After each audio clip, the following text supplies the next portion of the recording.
Welcome to my channel Hema Hangama. నేను మీ హేమ.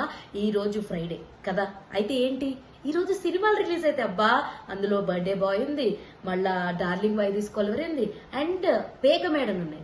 ముందుగా ఈ రోజు బర్త్డే బాయ్ గురించి తెలుసుకుందాం, ఎందుకంటే అప్పుడే పుట్టాడు కదా, బర్త్డే కదా, దాని గురించి మాట్లాడుకుందాం. సో మనం టీజర్ ట్రైలర్స్ గురించి చూసుకుంటే ఒక 4 కుర్రాళ్ళు ఉంటారు, అందులో ఒకడు చచ్చిపోతాడు. ఆడు ఎలా చచ్చిపోయాడు ఏంటా అన్న చూడాలి అంటే అసలు ఎందుకు జరిగింది, ఎలా జరిగింది, ఈడెందుకు చచ్చిపోయాడు, నిజంగా చచ్చిపోయాడా, ఎవడన్నా చంపేశాడా, ఈ 4 ఎవరన్నా చంపేశారా, లేకపోతే ఆ డ్రగ్స్ ఏమైనా తీసుకున్నా, ఏంటి కథ చెప్పమ్మా అంటే మాత్రం సినిమా చూడాలి. సో ఇందులో కాస్టింగ్ గురించి మాట్లాడుకుందాం.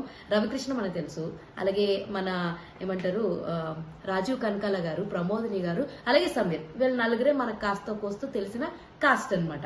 అండ్ మిగతా 4 బాయ్స్ కూడా కొత్తోళ్లే, వాళ్ళు ఎవ్వరో కూడా సరిగ్గా మనకు తెలియదు. హ్యాపీ డేస్ లో అప్పుడు వాళ్ళు వచ్చినప్పుడు ఎలా కొత్తోళ్ళు, అలాగే వీళ్ళు కూడా కొత్తోళ్లే. కాకపోతే హ్యాపీ డేస్ తో మాత్రం పోల్చకండి ప్లీజ్, ఎందుకంటే ఈ సినిమా సింపుల్ గా ఈ డైరెక్టర్ ఎవరైతే ఉన్నారో ఆయన పేరు విస్కీ దాసరి. విస్కీ ఆయన అసలు పేరు కాదు, అయితే ఇంట్లో వాళ్ళకి తెలియకుండా సినిమా తీస్తున్నాడంట, అందుకనే పేరు మార్చుకున్నాడు. మొహం కనపడకుండా సినిమా అయితే ప్రమోషన్స్ చేశాడు. సినిమా చేసేటప్పుడు మాత్రం మొహం కనిపించేదట్టే తీసుంటాడు. మేబీ కాస్ట్ వాళ్ళకి తెలుసు విస్కీ ఎలా ఉంటాడు, మనకి విస్కీ అన్న పేరు తప్ప ఏమీ తెలియదు. విస్కీ అనగానే అందరికీ విస్కీ బాటిల్స్ గుర్తొస్తాయి. ప్లీజ్ అక్కడికి వెళ్ళకండి. రివ్యూ ముఖ్యం, బిగులు వినండి. సో ఒక 4 కుర్రాళ్ళు ఉంటారు. సో అబ్రాడ్ వెళ్ళి అక్కడ వీళ్ళందరూ ఒకటే విలేజ్, మళ్ళీ సేమ్ కుటుంబం, సేమ్ విలేజ్ లో ఉన్నటువంటి ఫ్రెండ్స్ అందరూ 4 యుఎస్ వెళ్ళి అక్కడ సెటిల్ అయ్యి అక్కడ చదువుకుంటూ ఏ ఉద్యోగాలు చేసుకుంటూ ఉంటారు. సో ఒక బర్త్డే పార్టీ వస్తుంది. సో ఈ బర్త్డే బాయ్ ఏదైతే సినిమా ఉందో ఇందులో మనం స్పెషల్ గా తెలుసుకోవాల్సింది ఏంటంటే, మన వాళ్ళు యుఎస్ వెళ్ళి తెగ పీకేస్తారు, పొడిచేస్తారు అనేది అనుకుంటారు కదా, వాళ్ళు ఇలాంటి వర్స్ట్ బర్త్డే పార్టీస్ జరుపుకుంటారా అనేలాగా చేశాడనమాట డైరెక్టర్.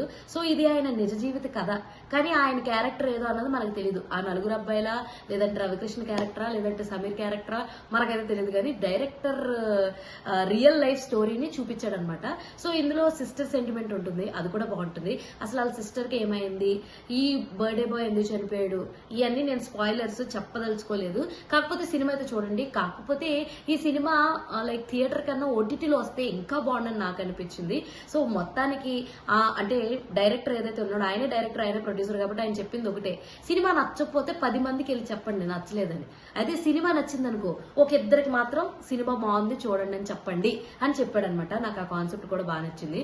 సినిమాకి ఎవ్వు కత్తి కేక తురుము అని అయితే నేను చెప్పను, కానీ ఒకసారి అయితే మనం చూడొచ్చు. అసలు ఏంటి కథ, ఏంటి యుఎస్ లో ఎంత దరిద్రంగా చేసుకుంటారా ఆ పార్టీలు, ఇలా కూడా చేసుకుంటారు బర్త్డే పార్టీలు అని. బర్త్డే పార్టీస్ లో నానా స్టైల్స్ ను మనకు చూపించడం జరుగుద్ది అనమాట.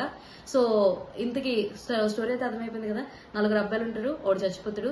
ఆడు ఎలా చచ్చిపోయాడు ఏంటి అన్న చూడాలంటే కథ, అసలు ఆడు నిజంగా చచ్చిపోయాడా, లేదంటే ఊరికే డ్రామాలు ఆడాడా, లేదంటే ఇంకేమైనా జరిగిందా అంటే మాత్రం కూడా చూడాల్సింది సినిమా అనమాట.